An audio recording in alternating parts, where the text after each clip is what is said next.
Lost. Lost. Yeah, so this is one of my brothers, Mitchell. You've never been on the podcast before. No, first time. First time. Glad to be here. Oh, the Lost scene went off. I didn't. Wake it up, It Mitch. didn't work well. Yeah, this is Mitch. Luke and I go in a bit of like a rough patch, not getting along that well these days. Bit of trouble in Paradise, really sad. So Mitch has stepped in as now deputy. I don't think he's seen Lost, so just sums him up there. But yeah, do you want to introduce yourself, Mitch? Just say hi, I'm Mitch. Yeah, I'm Mitch. I don't know. Well done. The high is, necessary.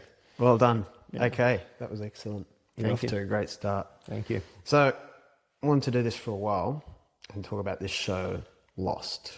It was pretty mainstream, so people probably familiar with it, but maybe not everyone's watched it. We're definitely going to go into some spoilers. Mm-hmm. Okay, is that all right with you, Mitch?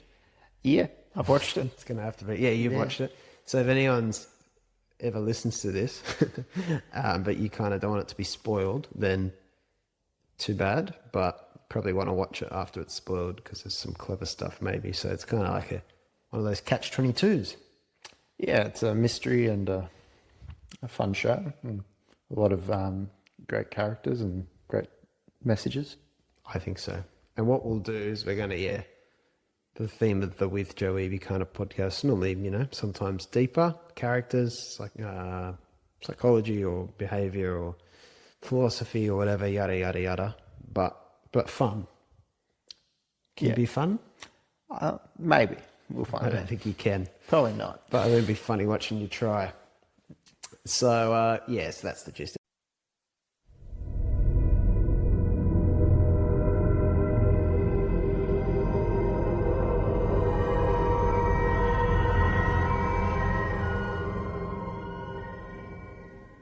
Anyway, so we might split this up into a couple episodes. I want to talk about a few, maybe characters. But I remember, did we watch this show together?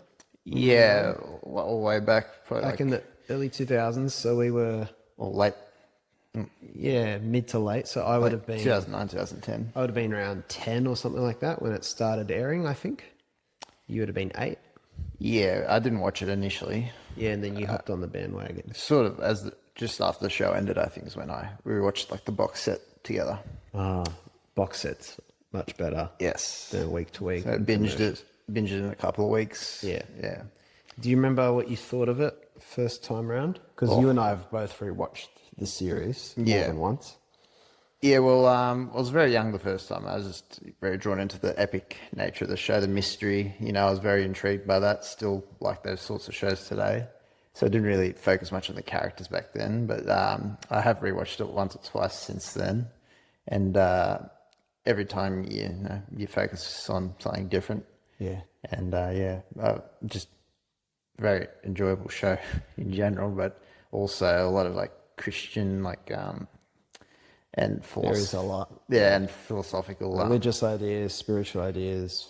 I mean, it's not very subtle. I mean, half the characters are named after historical philosophers. Yes. Can you rattle them off? John Locke. John Locke. Rousseau. Jacques Rousseau. Jacques Well, Rousseau. Jacques Rousseau was a man. The Rousseau in this is not a man. Yeah. Tom Sawyer. Desmond Hume. Tom Sawyer is the character from, I think, Huckleberry Finn. Yeah. All right. So still a cultural reference, but not quite a philosopher. At one point, there's a character who's nicknamed Jeremy Bentham. Yes. That was a philosopher. Yes. There's a couple more. There might be. There's a few more. Yeah. Yeah, so, they've named characters after philosophers, so it's obviously Yeah. trying to hint at what they're getting at. But yeah, I think commercially this show was very popular when it burst onto the scene. Then I think if you look at the viewership, it does kind of taper off. But yeah, I was like you, first time round, it was more like maybe the spectacle of it. Mm. And then in later years, I was like, every time I rewatch it, I just see deeper and deeper themes. And it's funny because that's a pattern that probably if we do more of these sorts of episodes, the shows, books and whatever, like I did some on Harry Potter with Luke, that tends to be the pattern with some of these ones. I actually think it's very clever because it's a way of introducing deep themes and things that are big about life, but doing it in a, fitting it within the kind of the shell of entertainment, the kind of blockbuster kind of thing. Like if you watch the pilot, because I rewatched the pilot the other day, and the pilot is like, if you watch the pilot and then you watch the last episode right after each other, the contrast is so stark. The pilot is like this very constructed like a pitch, which obviously a TV pilot is. Like it's got the good looking characters, the big hook of the plane crash, the mystery, the thriller element, and then like the supernatural horror thing of the first encounter with this kind of ambiguous monster, right? Right. Again, I told you there'd be spoilers. Yeah. But then, so that's like, it's like a classic, I don't know if blockbuster's the word, but like a TV. It's a TV drama. Yeah, TV drama. But then as you go, it's getting into stuff. Yeah, there's a lot more layers once you get past the first episode. There's a lot of layers. Yeah. So maybe we'll start with that, like a kind of bit of an overview, not like a summary of everything that happens, but just that kind of overview. And what I want to talk about, the show's got 6 seasons, right? Yep. And something I noticed was, and I think this was the first, I don't know if this was intended, but I feel like this is the first significant thing, is that obviously the show gets deeper and deeper into things like purpose, deeper reasons, the significance of the characters, and the significance of the island. I don't know if we've recapped that, what the show's premise is for those over. Why don't we do that first? Why don't you quickly recap the basic premise of the show, and then I'll get back to my point. Yep. So in a nutshell, what's the gist of the situation? Yeah, in a nutshell, there's a plane full of mostly Americans and Aussies coming from Sydney to LA, but they've had a crash along the way and landed on this island. And we follow the front half of the plane that broke in midair. And there's 50 odd people, I think, crash on this island. And they have no communication with the outside world. And, one of those classic stuck on an island for survival. Stuck on an island. And then chaos ensues from there. That's fair. You have your typical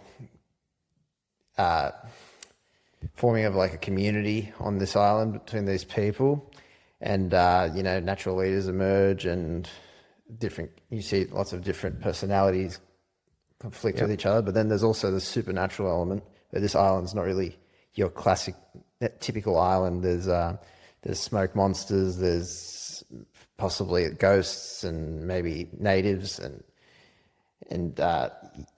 the first season particularly focuses on that. And as the show goes on and on, they add more elements, unveil more mysteries until, That was very well said. I think that's a perfect synopsis. Well done, Mitch. Thanks, Give John. yourself a pat on the back. Maybe later. Do it now. It's like high school. You give me one, You did thanks. very good there. Podcast debut, ladies and gentlemen, Mitch Weeby. And exactly, right? And so then what I noticed was that it gets deeper into... So the first challenge that's presented to them is shock and the need to survive. That physical need to survive. But then while they manage to set up a bit of a community, find food and all that, it's other questions and threats that then start to become their biggest challenge. There's threats from other, it's almost like a historical kind of, it almost captures a bit of our evolutionary history in a nutshell, like fighting against other tribes, tribal, us versus them, how to coexist, why are we fighting, what's there to fight about. But then also some of those deeper things about life, again, why are we here and all that. And I think it's a clever show because I think that's what life can be like. Like it can start off being very surface level problems or surface level concerns and pursuits, right? Like classic everyday life has a bit of survival brought into it, right? That's what I always think. And then that's obviously something we all have to deal with. So it's a necessity, but it's also part of distraction from deeper reasons. And if you're a religious person or whatever, then you might think along similar lines. And that's what I think the show is really big at. You go through layers of mystery, right? Yeah. So this is heavy spoiler zone, but we're going to proceed. Yeah, bring that back. I like looking at it while we talk, even though we're not playing a scene. So, yeah, I think the first mystery is well, there's the monster, but then there's the others.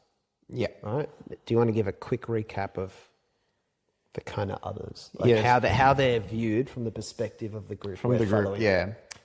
Well, as I mentioned, there is potentially native people on this island, but they're keeping themselves well hidden from the group.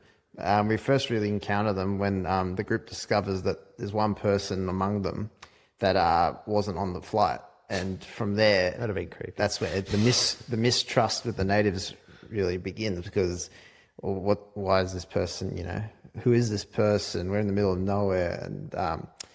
And yeah, this character, Ethan, they find him, and, he'd been trying to abduct certain pregnant women from the group. So you can see how, they Well, some people are just into pregnant women, Mitch. yeah, It's a bit well, of a it's fetish. a thing. But that's It not is. what Ethan's got. But yeah, but obviously this group that's formed their own, tribe, as Joe mentioned, on this island. There are the main characters. the main characters, yeah. The survivors of Oceanic 815. Yeah. Exactly. Once they've discovered that Ethan's doing all this, they obviously go after him, and some members of the team are quite incensed because I believe he kills someone, doesn't he? I believe he does. remember. He does. He probably does. does, yeah. When they discover him, I think one person gets killed. Or he harms them. Yeah. Yeah, almost killed, maybe. Yeah, Yeah, he almost kills Charlie. Yeah. He does almost kill Charlie. Yeah. And from there, And it's wrong to kill hobbits. and it's wrong to kill hobbits. Charlie, the Yeah. Charlie He grew a bit- actor is plays one of the hobbits in Lord of the Rings. Yeah. He grew up a bit after that. Merrin? Mary. Mary. Mary. Yeah, Mary. Yeah, I've seen a trim Merrin. Yeah.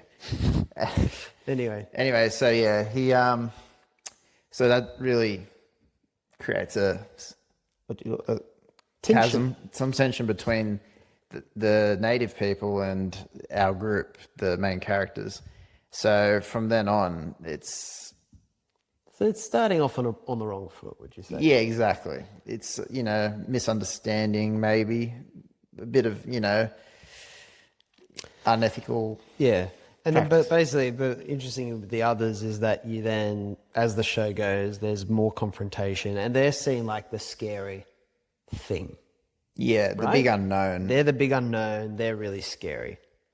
And then once you get, but as seasons progress, right, you become, you see more. You learn more. And then, without having to get caught up in the details, so we get to our point, the initial survivors and these pre-existing others, actually, then they start to interact. They start to overlap. This is not peaceful. There's conflicts. There's all this stuff happening. But yeah, basically, our main characters, Jack, Sawyer, John Locke, Kate, and the gang. They realize that there's a guy in charge of the others who's a pretty significant character in the show. His name's Benjamin Linus. Yep. It's very funny how he's introduced, but we don't need to go into that. But it's good. I think it's good TV. That Definitely good introduction TV, is yeah. good. Yeah, Yeah. it's very clever and suspenseful, so it keeps you watching. And yeah, he's basically the one who's running this tribe of others. And still, you don't know all that much about him, but I find that as you watch it, then you get much more comfortable as the other starts becoming known. More known, yeah. But then there's other things that are still scary or mysterious. Yeah. And the focus then shifts to that. And why I thought that was interesting to bring up is because I think that that pattern continues on the show. Yeah. There's a new threat, there's an unknown, and then but once you gradually figure out who these people are or what they're doing or why they came, then they're not as scary. Yeah, you get the repeat later with the people coming on the freighter.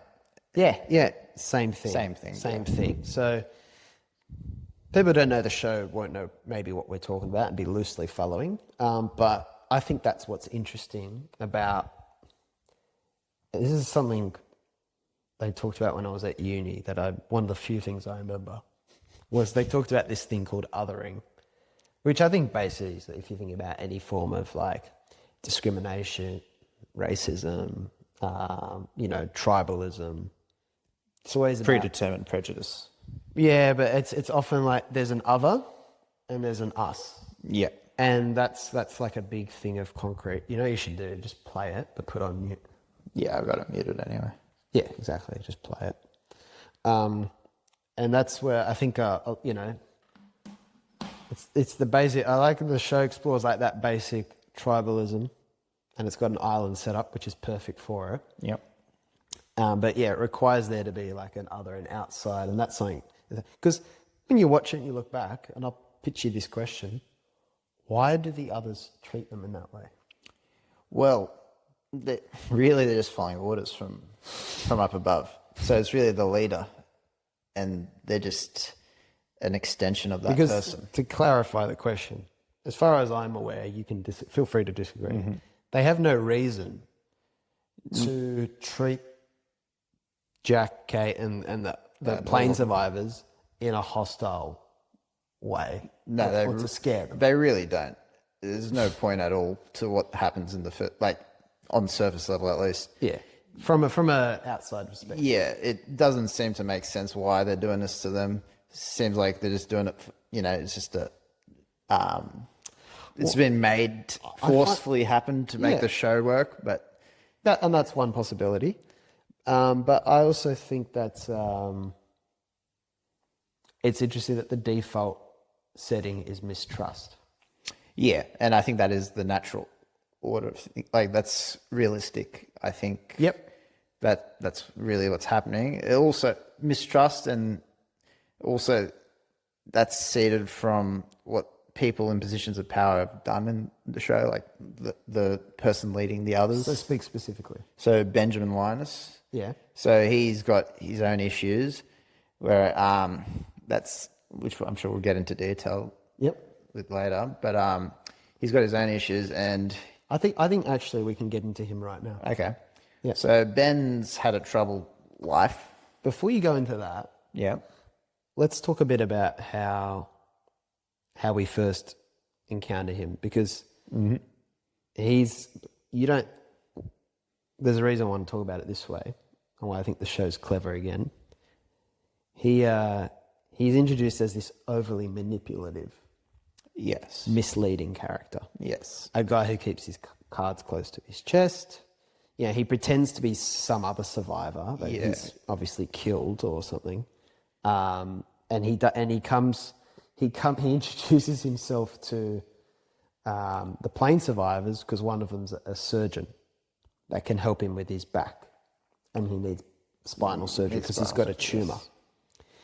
And instead of just asking for help, he creates this manipulative kind of way of, he captures one of them, and he captures a group and then threatens Jack the surgeon, who's the leader of the plane survivors, that if I'll hurt them if you don't give me surgery. And yeah, well, he gets found out because he was trying to sneak in and he gets caught in a trap, I believe. Yeah.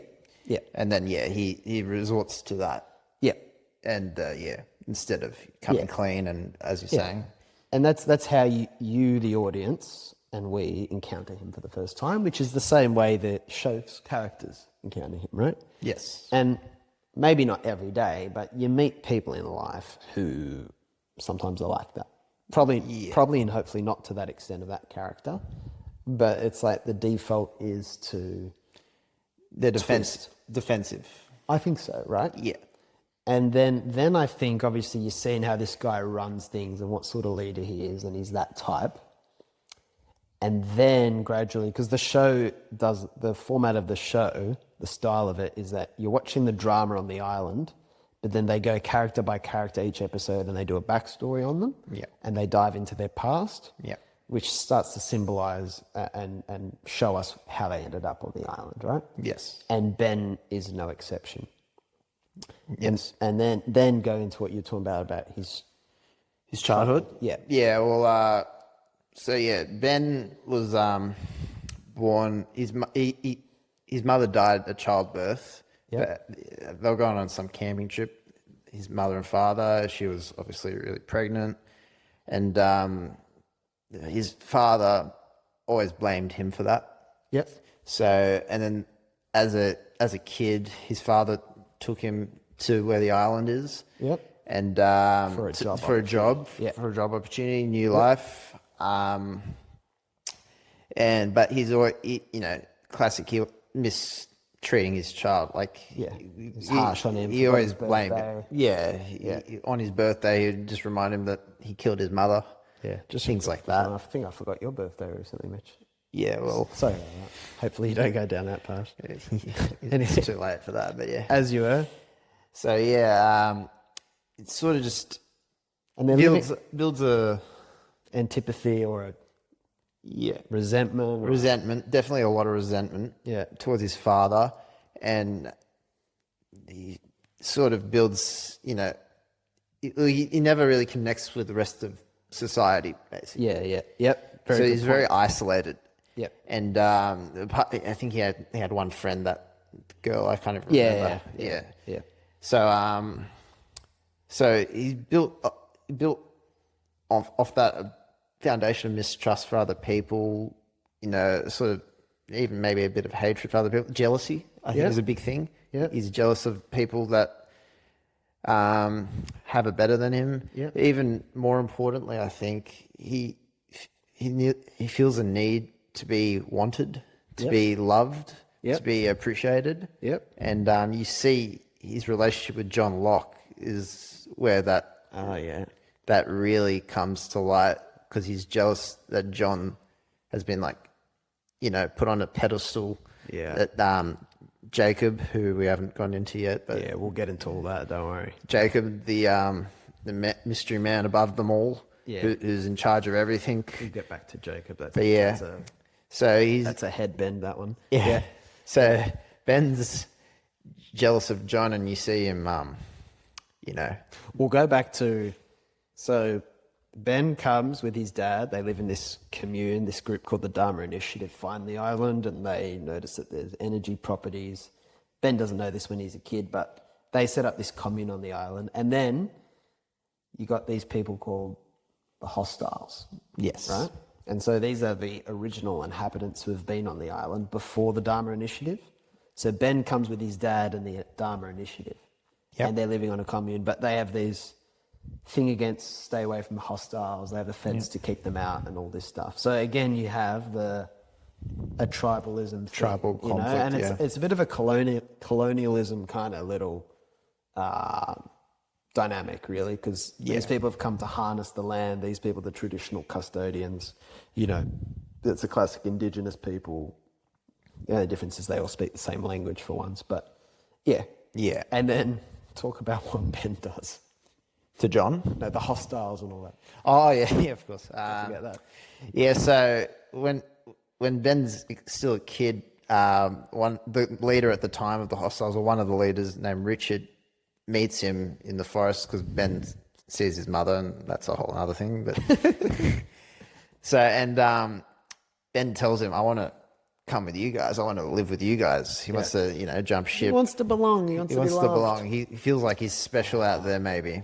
Yeah, or he could be special. Yeah, he feels like there's potential out there. Yeah. And so Richard tells him, well, you're going to have to do something tough. And then fast forward to when he's about 18 years old. then helps the hostiles murder everyone in the Dharma Initiative, and he himself kills his own father with a gas canister. Yeah, that's right. Yes, and then from that day he becomes the leader of the hostiles. Yes. So there you go. That's a great introduction to Ben's background. And then, so then to me, you can shoot back forward. So you don't find that out when you're watching the show to like, I can't remember, third, fourth season, fifth maybe. I think it might even be the fifth. It might even be the fifth, which is a classic. Like, you don't see people's backstory normally before you meet them. You know, you might piece it together after, but you normally just see the result of that backstory. And everyone's got a backstory. Yeah. So for whatever reasons to do with that upbringing, obviously we're talking about a fictional character, but there's obviously a decent shot of realism in here. His default is mistrust and manipulation. Yeah. And it's so funny watching him, like, he makes out he's born on the island, but he's not born on the island. Yeah. You know what I mean? He comes there when he's young, but he's not born there. He kidnaps his daughter is not his biological daughter. It's a girl he kidnapped when she was a baby from Rousseau. Yeah, and he told her that she is his. Yeah, well, and he never told her that. He never told her. Yeah. So his whole life and his whole way of coping with things is it's like it's all he knows. Yeah. And so every situation that's stressful or uncertain, everything is always about, and it's like, it's counterintuitive. That's what's so funny.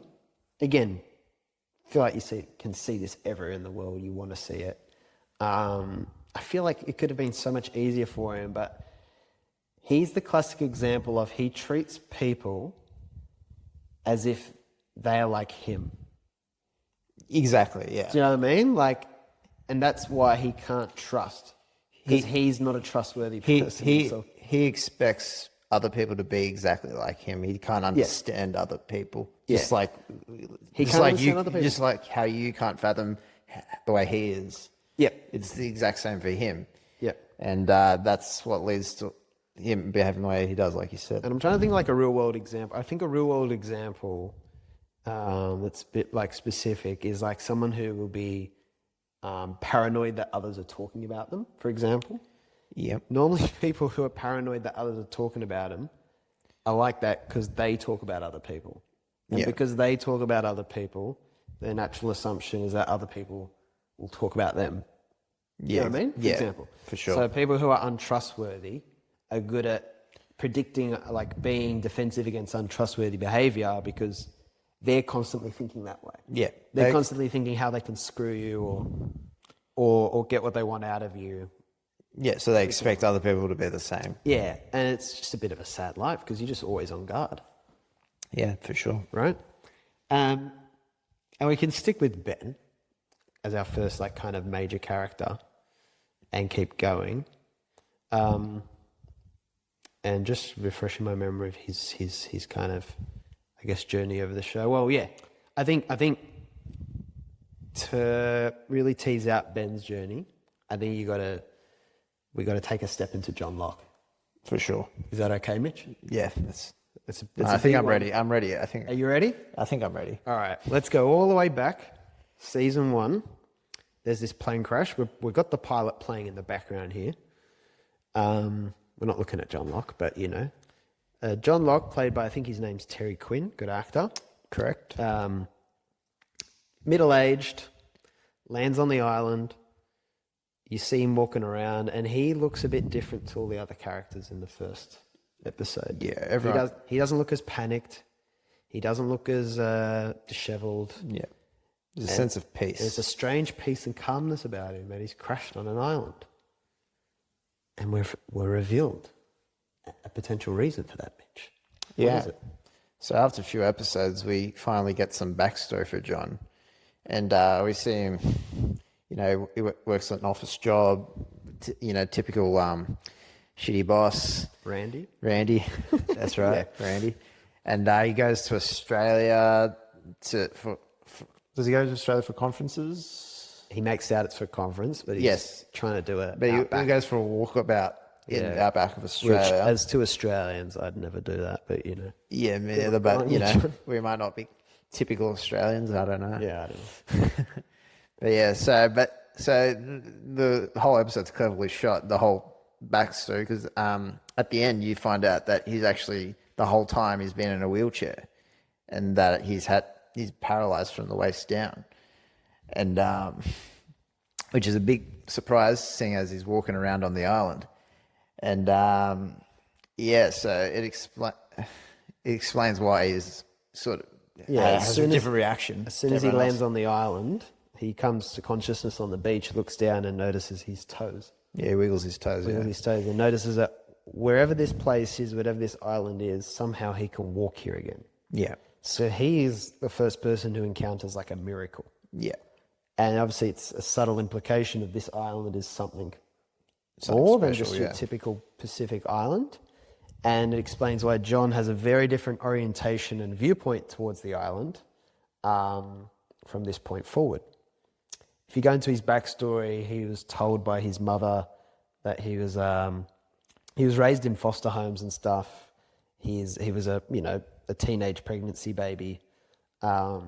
His mother finds him later in life, tells him that he's immaculately conceived. Yeah, which is the second person to have been immaculately conceived since what was his name? That other bloke? Jesus Christ. Jesus Christ, was it? Yeah.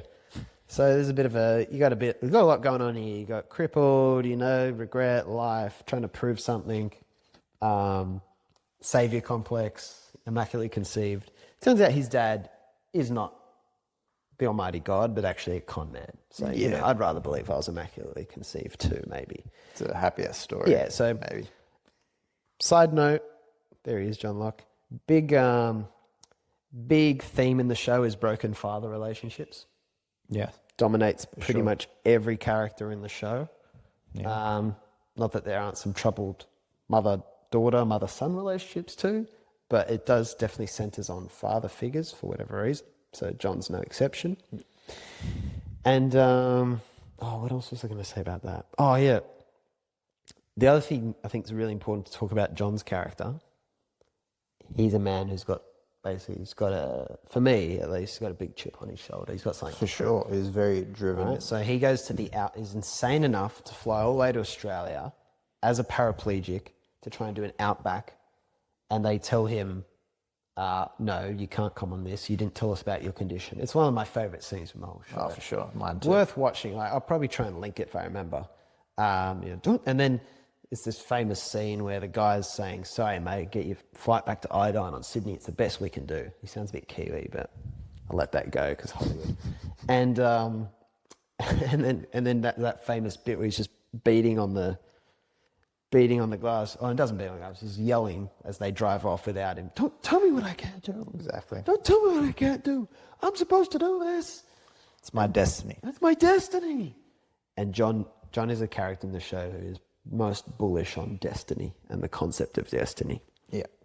So he's a man who's got something to prove. So you can see that character is beautifully set up to arrive on this island, miracle, and he really kind of falls into this a very appealing idea, because the most appealing ideas, I think, for people in their lives are formed around the things they feel they've been most deprived of.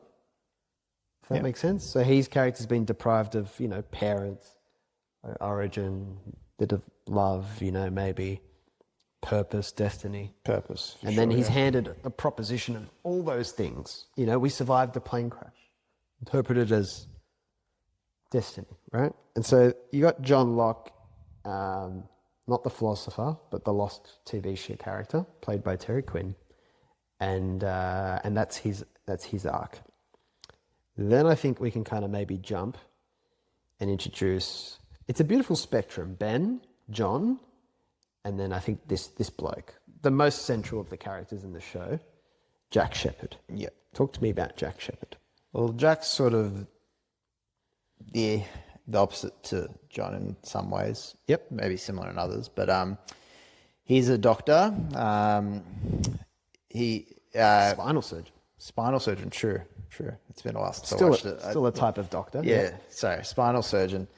And which is obviously a high pressure job. Yeah, fair enough. And but his father was also a spinal surgeon. Yeah. So on the theme of fathers and tension, his father. We'll start with the backstory. Yeah, a bit of backstory. Yeah, the kind of shortened version. Yeah, well, his father basically does something unethical, and Jack ends up reporting him. So they have a shaky relationship. His father had a drinking problem.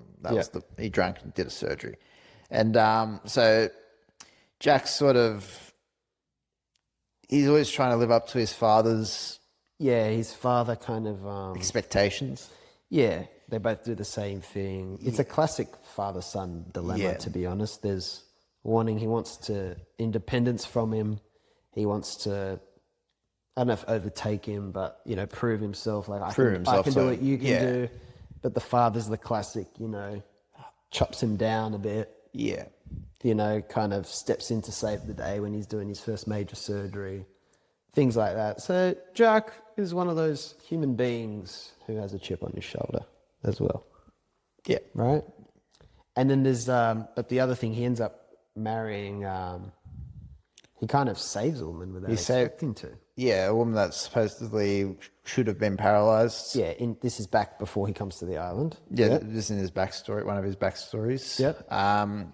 Yeah, so there's a woman that she was in a car crash or something, I can't remember, but she's paralyzed.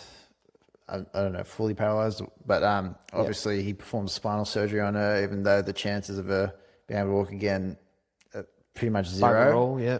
But this woman inspires him to go for it, and he ends up saving her, and then to his surprise, yeah, she says, "You're kidding me, right? How come I can feel my toes or whatever?" Yeah, and he's like, "Wow," and then he ends up marrying her, which I think is also, but then divorcing her.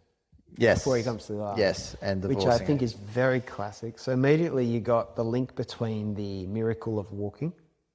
So you got that John Locke idea, and then you got that his ex-wife. Then you got, again, I'd say, savior complex sort of thing going on. Because he's like, I think, if I remember correctly, should have rewatched this before we recorded, she leaves him saying you'll always need someone to save or something like that. I believe that's correct, yes. So it's like, again, the chip on the shoulder, the needing to prove and not being satisfied. It wasn't the happily ever after, even though he kind of got her able to walk. No, the honeymoon phase sort of died away, and then he was always working, and then they drift apart. Yeah. And then he ends up on this island. And they have this whole, I guess, faith versus science dynamic in Lost. Yes. Permeates all the seasons. And Jack and John become the two, I sound almost about to say Jack and Jill there, but they become the two biggest leader figures within the group of plane survivors. Yep. Right? But then the tension kind of starts to drift in when, based on their different interpretations. So Jack's much more rational. Yep. Much more, I think it's left brain or right brain, and John's the classic other. You know what I mean? The opposite. Because John's destiny. I can walk here. Jack's like, we're here because the plane crashed here. Yeah, it's practical. It's bad luck. He's practical. He's pragmatic. And people, we're discussing it. It's great to leave people room to make their own decisions about all this. But to jump ahead, when I look at the Jack versus John debate, I don't know how it is for you. Have your own opinion. But for me, they're both wrong. Oh, for sure, yeah. You know what I mean? Like, they're both just stubbornly, no, this happened. It's destiny. Like, this is, I'm not going to die because I would die for no reason. I've been brought here. I mean, it's almost like, and there's a form of, I think, religious or spiritual naivety that's true about that. That whole fable of the guy who's on the boat's sinking, two vessels come offering to save him, and he goes, no, God will save me.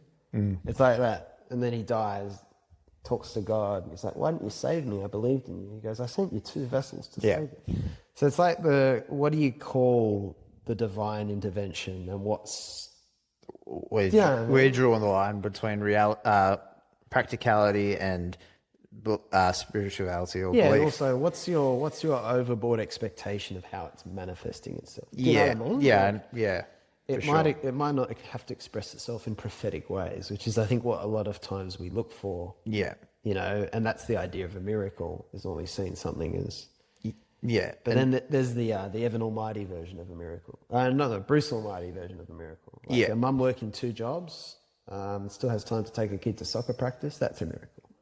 So I love that because I think that's a very good, down to earth, like theme and lesson. Yeah. And it's brought in brilliantly because what you get as the show progresses, there's different challenges. Do we trust Benjamin Linus? Do we trust these people who say they're here to get us off the island, even though Ben's saying they're not here to help you get off the island? And then naturally when there's uncertainty, people got to figure out where they stand. yeah, And then you kind of given options because obviously someone who's conducting their decisions based on, if you want to call it faith, yeah, but John Locke's version of faith, they're obviously going to side with him that way because they're like, no, we're here for a reason, we're going to stay. And then you get the Jack, like, no, let's be practical. He has faith, but just a different sort of faith. Faith in what he thinks is Reason. Reason, yeah. And so, no, this is why we're here. And everyone... he just wants to go home, really. Yeah, and so everyone gets the chance to segregate into more tribes. But obviously, the way I look at that classic dilemma is that everyone's got half a piece of reality. Yeah, And you got to actually piece it together. But normally what happens is people split. life's not black and white. Life's not black and white. Where everything's Also a great theme in the show. Yeah. yeah, where everything's either 100% practical or 100%, Yeah. faith, Whatever. based. Yeah. Yeah.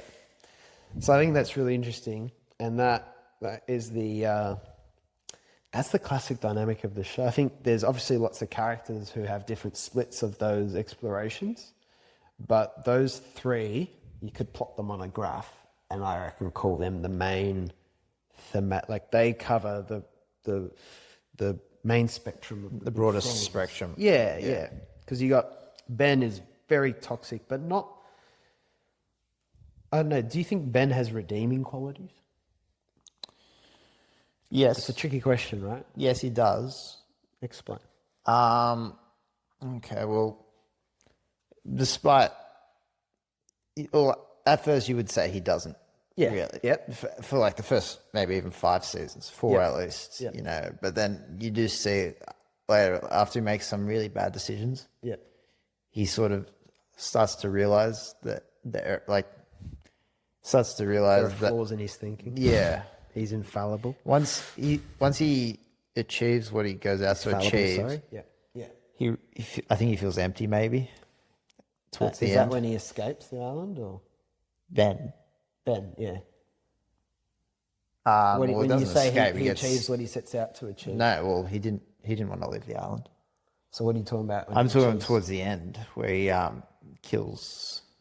Well, didn't yeah, say spoilers. it. Yeah, he kills Jacob later. Oh yeah. Yeah. Can't wait to get to that. Yeah, so I think before that point there aren't really many redeeming qualities to him. Yeah. to be honest. Yep. Not on the surface at the very least. Yeah. But you do see later on that he feels regret for what he's done, and then he tries to be a better man. Yeah, and at that he point. also has certain practical moments too. Like it's like, all right, Oh, yeah. involved. We're aligned in this interest of we need to survive, or we need to get rid of this person or that person. But yeah, he definitely does more bad stuff than good. I think pretty objectively. Yeah, I think up until that point, the things you're talking about, he's really doing that to serve his own purposes, though. But that's a really interesting conversation. So now I think we can come back. We segued a bit there to talk about characters. Now I think we can go back to a discussion, a little bit of like the overall journey of the show, like chronologically. I mean, so once you meet these others, which is the group led by Benjamin Linus, right? You learn that Ben is actually answering to someone called Jacob. Yeah. Right? And Jacob is a very mysterious kind of figure, and very, like I'd say, what's the best word? Like fiercely patriarchal. Like you don't call out Jacob, Jacob calls you out. You know what I mean? Like this guy's on top of the mountain and he's calling shots, and he supposedly communicates his will via Ben, because Ben's the leader of the others. And I mean, what does that make you think of? Well, yeah, a few different things. But... Yeah, so like there's a lot of that authority dilemma there for me, right? So it's like it's in the military, but it's also in obviously religion too. So it's the idea of like didactic kind of God image, right? Like you're told what to do, you do what you're told, don't need to question it. Bang. And that's the relationship Ben seems to have with Jacob. And then Ben seems to carry on and conduct himself as if this is in the service of what I've been told to do. Yeah. Right? And you can see how that he has a bit of a high... It's appealing for him for the reasons we discussed before, because it gives him like a high self-regard. Yeah, for sure. Do you know what I mean? Like, well, he wants to believe that. So how perfect that as the chosen leader, he alone gets the instructions from Jacob. Yeah. So that is a great... Immediately, he is permitted to think, I'm more important. Yeah. So if I kill someone, it's necessary because I'm more important. If I mislead someone, it's necessary because I'm serving a higher purpose. This island is important. Is that his story the whole way through? He has to protect the island? Yeah, at least for the period he's on the island until he leaves the first time, he makes out everything he does in service to the island. Yes, right. But then, I always find that logic funny, because there's different versions of that in the real world. You can keep going and asking deeper questions, and it's a bit of a bottomless pit. So you could ask him, why is the island so important? Mm. And to me, doesn't seem like he's given a clear answer. He just knows that important big shit happens here. Yeah, like he just thinks this place is special. This place is miracles special. happen. But there's not like a really like granular, clear understanding, but it's like, and that's sometimes the problem with faith. You know what I mean? But anyway, yeah, so Ben has that story. So from his perspective, as warped as it is, as much as you'd say, how could you justify that? He's enabled a perspective where he's acting in the island's best interests and serving a higher purpose. Objectively speaking, he's full of shit. Yeah. And then only later, again, spoiler, so please be warned, but I think it's only things like the death of his daughter, his stolen daughter, that really like finally break through. Yeah, true. That would be his turning point. That is his turning point. And it's the classic, like, you're always given an opportunity to realize you're full of shit. And if you don't take the first warning, the next alarm sounds louder. And they get louder and louder until you finally realize. So you can keep snoozing him, but they get louder and louder. And eventually it's like, all right, we tried, Ben. You've left us no choice. We're taking your daughter now. And then he's like, oh, shit, what have I done? So... Yeah, well, he believed in his own ability to manipulate and all that till the very end with his daughter. And then he realized, yeah, so that coping mechanism he had, he was finally given a way to, And then you alluded to this before, so we're going in all these loops here, but I think now we've set it up a bit more. Yeah. You can talk about the Ben and John relationship. Yes. A bit more, and why Ben has a thing with... Because they're both really... They're in the advocate of the island. They're really pro... Yeah. Island is significant kind of brigade, so... Yeah, well, at one point it comes up that John is, special to the people, to the others or the hostiles.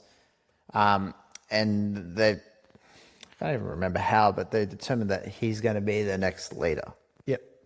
And obviously Ben is the leader Yep. currently. and as we know by his character, that he doesn't really take to that very kindly. He sort of feels like cast aside. Yeah. Well, I think the first time is actually before that. It's that he takes him to see Jacob. Remember that? Yeah, well, I was gonna. Okay. Because Ben, I think John being chosen is like after that. No, I'm pretty sure before that. I'm actually certain that Okay. All right. before that they determined that John is going to be their leader. Yep. And as the leader, John actually uses that as leverage to go see Jacob. Oh, yeah. That's okay. Shit, I think you got me. I do. Okay. Yeah, anyway. I haven't watched this in years, Keep Joe. going. Come on. Yeah, I watched it like 2 months ago. Yeah. Not even. So, Yeah. So, as you said, John gets Ben to take him to go see Jacob. Yeah, which is a big no-no apparently. Yeah. Like, no, let's do this. Ben, tells John, well, Jacob's not a person you just go and see. Yeah. He calls you. Yep. His son, I think you said that just before, didn't you? Yep. So, but John insists. So Ben says, okay, I'm going to go and take you to see Jacob. And Richard, who's been there for a while, gives him a funny look. Yeah. So then Ben takes him to a cabin, an empty cabin. Yep. And, talks Crucial scene. Talk through it. Yeah. So Ben and John walk into the forest for a while, probably a half a day's trek or something. John's might be a bit skeptical. John's skeptical the whole time. He does not believe that Ben. Yeah, he's adamant that Ben has never even met Jacob. Yep. At this point. Yep. Because, why do you keep deferring? Why, prove it. Yep. So Ben still, sticks to his guns, says, no, I know Jacob, he's not going to be happy, blah, blah, blah. And then eventually they arrive at this cabin. Yep. And